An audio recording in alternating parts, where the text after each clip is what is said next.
अब जो माताओं को हम सर्कल लेवल पे या ब्लॉक लेवल पे लेके आते हैं तो उन माताओं से कुछ सवाल पूछे जाते हैं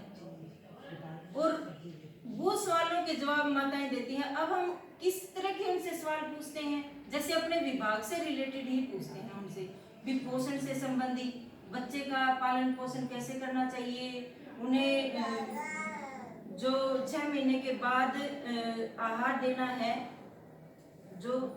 पूरक पोषाहार कहते हैं जिसे हम, तो वो कैसे देना है, वो किस टाइम उन्होंने स्टार्ट किया, उसके बाद उन्होंने कब तक दूध पिलाना कंटिन्यू रखा, ये पोषण संबंधी हो गए। जैसे टीकाकरण के बारे में पूछेंगे तो कौन सा टीका किस बीमारी के लिए लगता है, बच्चे को कौन से टाइम पे कौन सा टीका लगता है, इसके बारे में पूछते हैं। या फिर हमारे जो हेल्पलाइन नंबर हैं वो कौन से हैं, मदर्स से पूछते हैं भी, women helpline number, child helpline number, जिसका हम सबको पता होना चाहिए।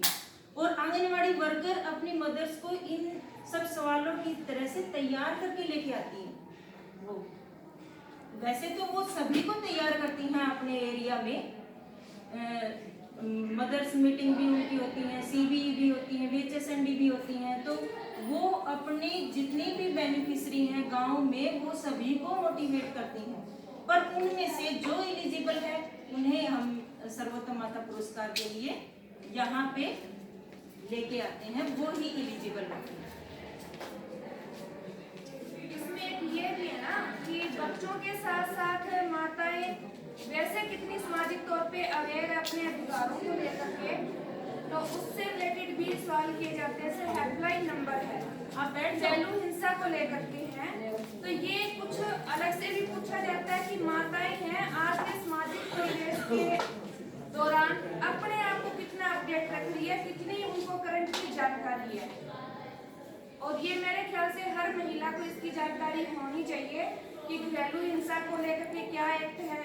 हमारे हेल्पलाइन नंबर क्या है, चाइल्ड हेल्पलाइन नंबर क्या है। अगर समाज में कहीं भी आप देखते हो कि कहीं एक्सीडेंट हो गया है, कहीं दो गुट आपस में लड़ रही हैं, तो हमें करंट 10 मिनट के अंदर अंदर सर्विस जो प्रोवाइड करवाए पुलिस की, उसका हेल्पलाइन नंबर क्या है, हमारी एम्बुलेंस का हेल्पलाइन नंबर क्या, ताकि जरूरत पड़ने पर हम अपने भी हेल्प कर सके और दूसरों की भी किसी की भी हेल्प कर सके, और वो तभी कर सकेंगे जब हमें उसकी जानकारी हो। के अलावा गाँव में जो लेडीज आपके पास आई है, बहुत सारी लेडीज है, मीटिंग में अपनी प्रॉब्लम शेयर करती है हमारे साथ कि उसके साथ मारपीट हो रही है, उसके घर में ऐसा बिहेवियर किया जा